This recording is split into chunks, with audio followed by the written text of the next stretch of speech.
Hi guys, welcome back to my channel. Today I'm going to show you how you can set up your Wi-Fi network adapter on Windows 11. So all you have to do now, you can click on setting, you can access a network and internet.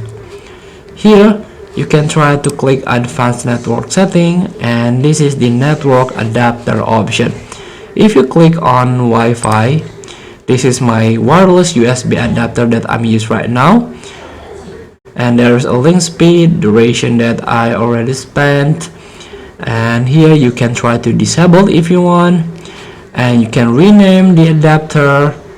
And this is the additional properties like the IP address you can find in here.